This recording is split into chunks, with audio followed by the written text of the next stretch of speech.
I want to talk a little bit about which are my favorite books and just say something about them. The first one, it's not here because I read it in the library, but it's 1984.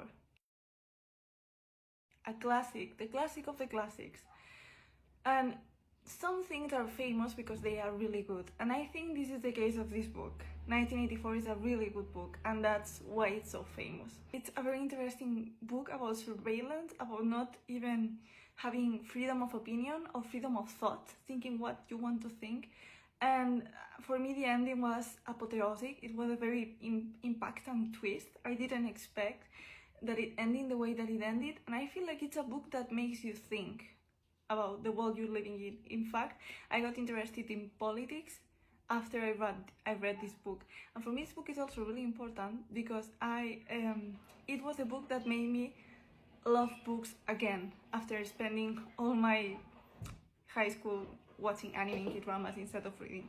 Then the second book that I want to mention that I think is my favorite book is The Bell Jar.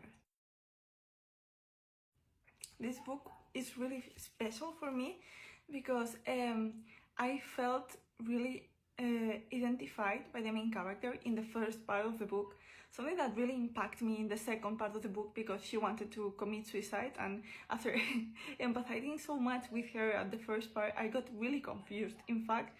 And I feel like there are a lot of issues. I mean, for me, Sylvia Plath was very ahead of her time because she had a lot of issues that maybe are common topics right now in the mental health realm, like not being able to choose, having so many options. In fact, for me, there is like a beautiful comparison of how she was feeling with a fig tree.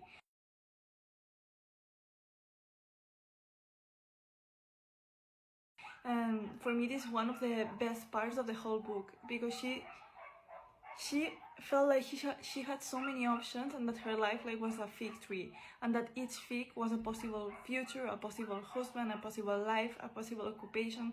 And she felt that while she was choosing the perfect fig, the figs were rotting.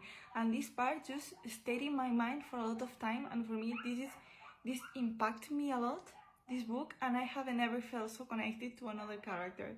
And I feel like you can empathize, and right now a lot of us can empathize with the issues that she had. I mean, I love the sarcasm in this book, how it's not that serious, how she doesn't take herself that serious, how she's so imperfect. I love how she's so imperfect. She's not the perfect main character. And I